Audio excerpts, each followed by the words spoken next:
Assalamualaikum warahmatullahi wabarakatuh. Berjumpa lagi dengan saya, Akadun, dalam sesi perkuliahan Administrasi Publik.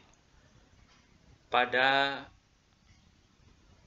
kesempatan yang berbahagia ini, saya akan membahas tentang manajemen normatif. Sebelum kita membahas manajemen normatif, maka akan lebih afdol bagi pemula apabila kita membahas tentang manajemen terlebih dahulu. Seperti dalam istilah konsep pengertian dari administrasi publik, manajemen pun banyak sekali dimaknai, dipahami oleh berbagai pakar. Nah, ini memang kelihatannya sudah menjadi hal yang lumrah apabila di dalam ilmu sosial itu konsep itu berbeda-beda. Nah, biasanya suatu konsep itu seperti manajemen saja itu dimaknai oleh setiap orang berbeda, ya sangat tergantung dari latar belakang pendidikannya atau dari sudut pandangnya. Nah, misalnya ini ada yang menyatakan bahwa manajemen itu bisa merujuk kepada suatu sekelompok orang atau lembaga, bisa juga manajemen itu merujuk kepada proses. Nah, seperti yang dikemukakan oleh Sahris dan Russell, ini mengatakan bahwa manajemen itu berkaitan dengan orang yang bertanggung jawab menjalankan suatu organisasi. Nah, jadi kan itu merupakan kumpulan orang. Jadi kalau misalnya ada perkataan siapa manajemen di PT X, maka itu berarti merujuk kepada siapa presiden direkturnya atau siapa direktur utamanya atau siapa direkturnya. Nah, itu biasanya juga manajemen, istilah manajemen itu merujuk itu. Tapi juga manajemen juga berarti proses. Itu proses menjalankan organisasi itu sendiri, yaitu memanfaatkan sumber daya untuk mencapai tujuan organisasi. Nah, itu proses. Nah, ada juga pengertian manajemen itu dilihat dari ilmu atau dari seni. Ya, misalkan kalau dari seni ini dari Mary Baker Collett ini mengatakan bahwa yang namanya manajemen itu adalah seni dalam menyelesaikan pekerjaan melalui orang lain. Jadi dalam hal ini Collett ini mengartikan sama dengan kepemimpinan. Sama manajemen juga dari kepemimpinan. Nah, sebagai suatu ilmu, ya biasanya manajemen ini ya berkaitan dengan kaidah-kaidah, prinsip-prinsip, konsep-konsep perusahaan yang sistematis. Dalam proses merupakan gabungan dari manajemen dan seni dan ilmu, ya, dalam arti bahwa manajemen sebagai proses adalah cara sistematis untuk melakukan pekerjaan. Nah, dalam kaitan dengan materi kita yang akan kita bahas, yaitu tentang manajemen normatif. Nah, berkaitan dengan manajemen normatif ini biasanya manajemen itu diartikan secara proses proses seperti apa? Nah, ini ada Stoner yang mengatakan bahwa yang namanya manajemen itu adalah proses perencanaan, proses pengorganisasian, proses pengarahan, dan proses pengawasan usaha-usaha para anggota organisasi dan penggunaan sumber daya organisasi lainnya agar mencapai tujuan organisasi yang telah ditetapkan. Jadi berdasarkan proses. Nah, nampaknya kalau kita bicara manajemen itu ya memang bervariatif maknanya, tapi dalam kesempatan ini kita bicara proses atau biasanya dikenal dengan istilah fungsi-fungsi manajemen. Berkaitan dengan fungsi-fungsi. Ini titik tekan pembahasan kita tentang manajemen normatif. Nah, kalau kita mengkaji manajemen dilihat dari lokusnya, maka sebenarnya itu akan terjadi pergeseran-pergeseran di dalam ilmu manajemen ini. Paling tidak ini ada 3 pandangan di dalam manajemen ini. Pertama ada yang namanya manajemen normatif. Yang kedua berkaitan dengan manajemen deskriptif. Dan yang ketiga ada yang namanya manajemen publik. Nah, apa sih manajemen normatif? Pada dasarnya manajemen normatif itu adalah menggambarkan apa yang sebaiknya, apa yang seharusnya. Norma kan biasanya berkaitan dengan sebaiknya atau seharusnya dilakukan oleh seorang pemimpin atau seorang manajer dalam proses manajemen. Sedangkan manajemen deskriptif menggambarkan apa yang senyatanya dilakukan oleh seorang manajer, oleh seorang pemimpin ketika menjalankan tugasnya. Nah, kedua pandangan ini baik normatif maupun deskriptif tidak menentukan lokus yang pasti. Karena itu manajemen yang dimaksud adalah manajemen yang bersifat umum. Artinya baik manajemen normatif maupun manajemen deskriptif itu bisa digunakan di dalam sektor privat atau sektor publik. Bisa digunakan di perusahaan atau di pemerintahan. Itu maksudnya tidak pasti. Jadi lokusnya itu bisa dua-duanya gitu. Nah, pandangan manajemen publik menggambarkan apa yang sebaiknya dilakukan dan senyatanya dilakukan oleh seorang manajer publik, oleh seorang birokrat, oleh seorang ASN di instansi pemerintah. Nah, itu sebenarnya ada 3 pergeseran tersebut. Nah, pendekatan normatif ini melihat manajemen sebagai suatu proses penyelesaian tugas atau pencapaian tujuan. Aktivitas dari proses tersebut diukur dari apakah kegiatan organisasi yang ada itu direncanakan, diorganisir, dikoordinasikan, ya, dan dikontrol secara lebih efisien.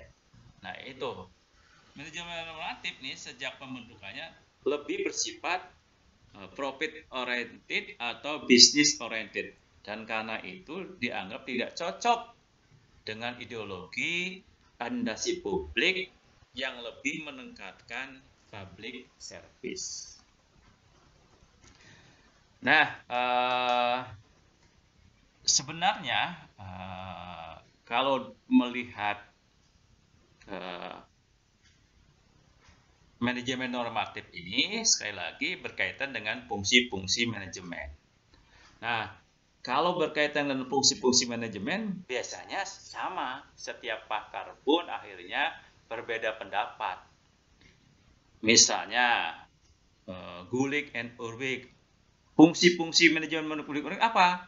Ya biasanya diakronimkan menjadi Postekara.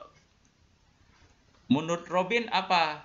Nah, menurut Robin misalnya fungsi-fungsi manajemen itu adalah POLC. Planning, organizing, leading, dan controlling. Nah, tapi di antara yang biasa, yang mudah diingat dan mudah sering digunakan, mungkin dari Terry, yaitu ada yang namanya akronim POAC itu, POAC, Planning, Organizing, Accounting, dan Controlling.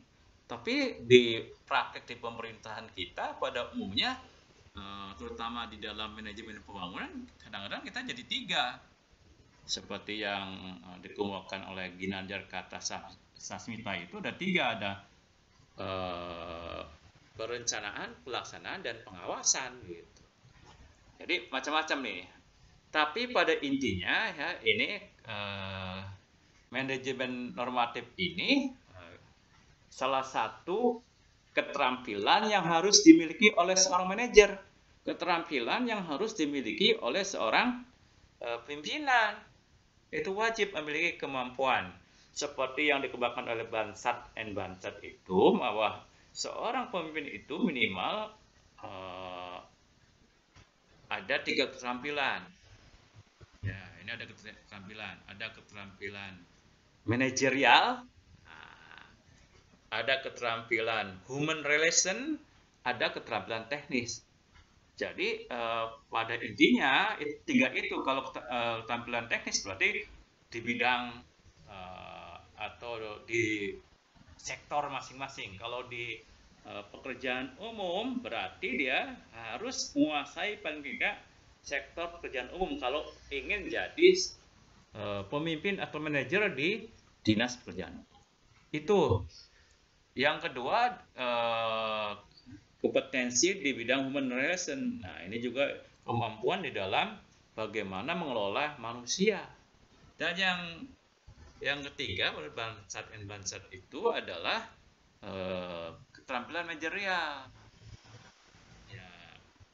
Keterampilan manajerial itu adalah keterampilan menjalankan fungsi-fungsi manajemen.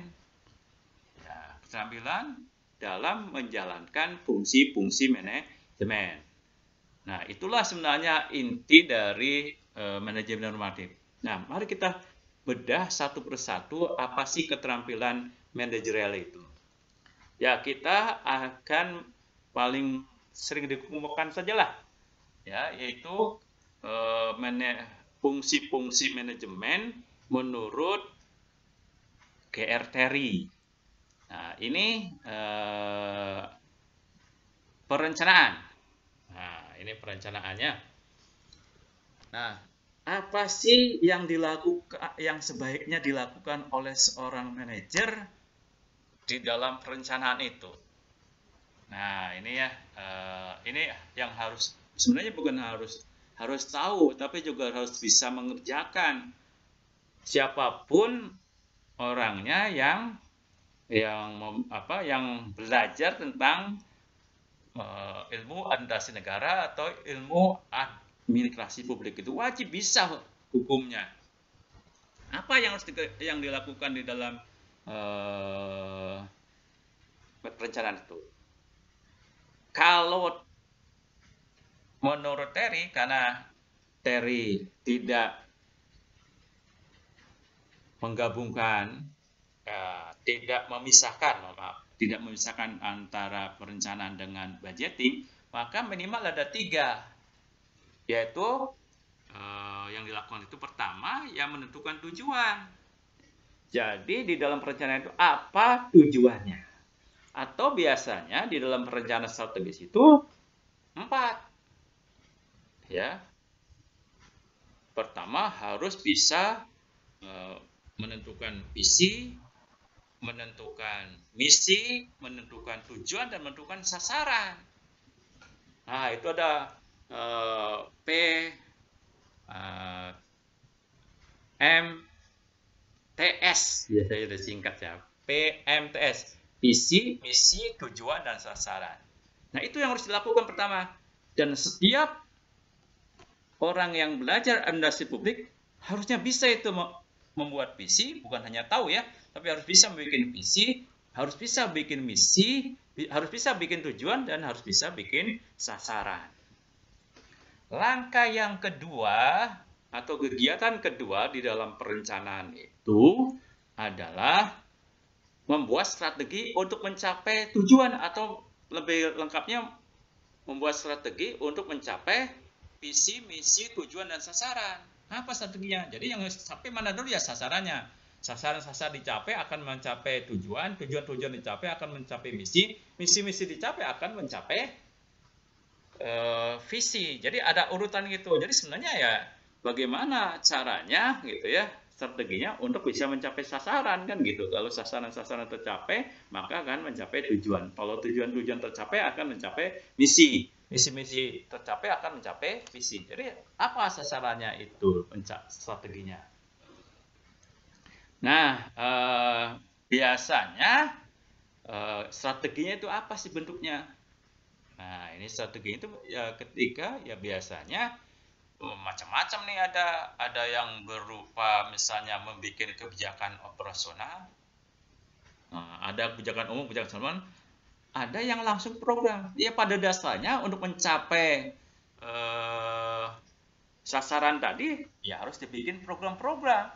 Program apa? Program-program pembangunan. Jadi harus bisa isinya itu harus ada bikin program pembangunan. Jadi di samping bisa membuat visi, misi, tujuan, sasaran, seorang yang bergerak di bidang administrasi publik itu harus bisa membuat program. Ya, harus bisa membuat program. Program seperti apa gitu ya untuk bisa mencapai sasaran. Nah, yang ketiga, itu langkah ketiga ya, membuat anggaran. Langsung ada anggarannya. Apakah dari program? Tidak biasanya ya. Kalau kita mau membuat anggaran, tidak ada program, tapi program-program itu kan dibagi-bagi lagi menjadi kegiatan-kegiatan. Misalnya, untuk mengurangi kemiskinan di pedesaan. Jadi sebesar 5% contohnya ya, itu sasaran itu. Mengurangi tingkat kemiskinan sebesar 5%. Apa kira programnya gitu? Ya misalnya membuat programnya itu pemberian lahan secara gratis kepada penduduk desa. Nah itu ya. Nah langkah-langkahnya untuk ke sana itu berarti harus ada langkah-langkahnya. Kegiatan-kegiatannya apa? Ya mulai membentuk dasar hukumnya. Nah, dasar hukumnya itu berapa itu anggarannya untuk dasar hukum itu. Lalu yang kedua mensosialisasikannya. Nah, berapa lagi tuh biaya untuk mensosialisasikannya itu. Lalu ada lagi kegiatan untuk misalnya untuk membeli tanahnya atau memberikan surat-suratnya sampai membagi-baginya, itu berapa itu anggarannya. Lalu untuk anggaran untuk monitoring, evaluasi, dan pengawasan itu berapa, sampai akhirnya untuk membuat laporan itu berapa. Jadi anggaran jelas itu semuanya. Nah itulah pada intinya kegiatan-kegiatan yang dilakukan oleh perencanaan. Jadi ada 3 tadi minimal lah gitu ya, ada 3. Nah selanjutnya kepada pengorganisasian, organizing. Apa yang harus dilakukannya? Nah ini yang harus dilakukannya itu minimal juga ada beberapa langkah. Yang pertama yang harus dilakukannya itu ya membagi unit kerja itu menjadi unit-unit yang lebih kecil. Misalnya kalau di kecamatan ya dibagi, ada unit pimpinan, ada unsur pembantu, ada unsur pelaksana. Pimpinannya siapa? Camat. Unsur pembantunya sekcam dengan kasubag. Nah, lalu ada pelaksana, ada kepala seksi dan staf pelaksana.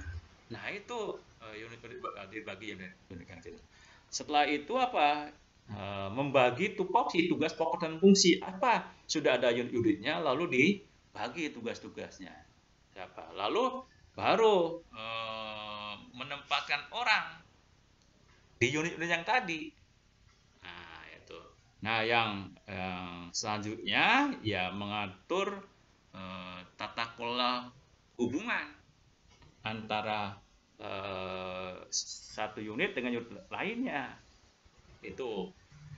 Nah, hasil akhir dari pengorganisasian itu adalah struktur organisasi. Jadi hasil akhir dari pengorganisasian itu adalah struktur organisasi. Bagaimana mengatur hubungan antara satu dengan yang lain?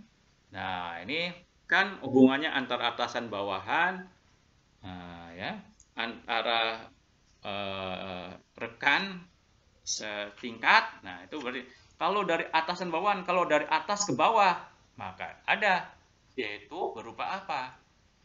Nah, ini berupa fungsi manajemen yang lain, misalnya commanding, memberikan komando, memberikan perintah, ya, memotivasi, memotivasi. Kalau dari bawah ke atas, biasanya ada yang namanya reporting, melaporkan. Nah, kalau sesama sederajat, biasanya bekerja sama, berkoordinasi, berkolaborasi, kan gitu. Jadi ada hubungan tata kerjanya gitu ya. Bagaimana berkoordinasi, bagaimana bekerja sama, bagaimana berkolaborasi. Nah, saya kira itu yang kegiatan-kegiatan yang dilakukan di dalam pengorganisasian. Nah, sekarang apa yang dilakukan di dalam kegiatan activating? Nah, activating ini atau pengarahan ini pada dasarnya pekerjaan pemimpin, pekerjaan seorang manajer. Apa saja yang harus dilakukan oleh seorang pemimpin, seorang manajer?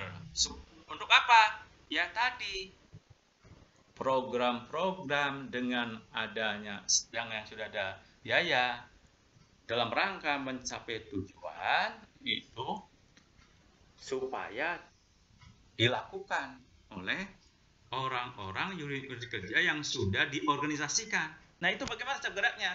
Kalau masing-masing saja belum tentu bergerak. Nah, sekarang gimana supaya mereka itu bergerak untuk bisa mengerjakan program-program dengan dana yang sudah dianggarkan untuk mencapai sasaran, tujuan, visi, dan misi. Nah, itu gimana caranya? Biasanya seorang pemimpin itu yang paling mudah sekali kepada orang-orang di bawahnya itu dengan cara apa?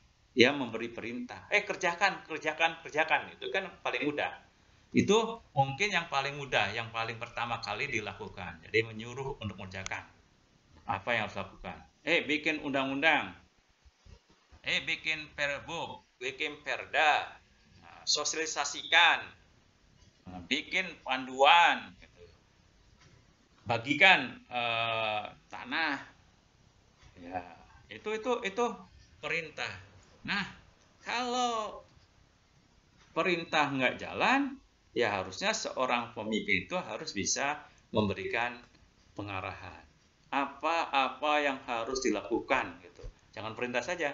Kalau misalkan bawahan tidak tahu, berarti harus memberikan pengarahan. Apa yang harus dilakukan? Dalam membuat perda, membuat pergub, apa harus dilakukan? Di dalam melakukan sosialisasi, apa saja yang harus dilakukannya? Itu diarahkan. Kalau memang dengan perintah tidak jalan. Jadi ada tahap-tahapan. Kalau dengan perintah tidak jalan, lalu dengan pengarahan tidak jalan, maka harus dilakukan dengan bimbingan. Ya, harus dilakukan dengan bimbingan. Gimana caranya mengerjakannya nih? Satu-satu dibimbing. Ya, diberi bimbing. Kalau bimbing tidak jalan, maka ya jalan satu-satunya ya harus diberikan contoh. Makanya menurut Bangkert and Bangkert itu seorang pemimpin itu harus memiliki kemampuan teknis ya supaya tadi kalau bawahannya tidak bisa maka harus bisa memberi contoh, memberi bimbingan, memberikan arah. Nah, kalau ternyata ini sudah dilakukan tetap nggak mau, nah biasanya seorang pemimpin itu ya pakai jurus lain, yaitu dengan mengiming-imingi reward. Kalau mau mengerjakan apa yang diperintahkan, maka, nah ada maka akan dikasih bonus, akan dikasih uang, akan dikasih kenaikan pangkat. Nah itu reward gitu ya. Nah, itu sudah ada rewardnya itu. Atau akan misalkan diberikan kesempatan untuk melanjutkan pendidikan. Nah, itu reward biasanya. Supaya orang mau mengerjakan. Sebab ada juga orang itu yang bisa, yang tahu tapi tidak malas gitu ya. Karena tidak ada reward.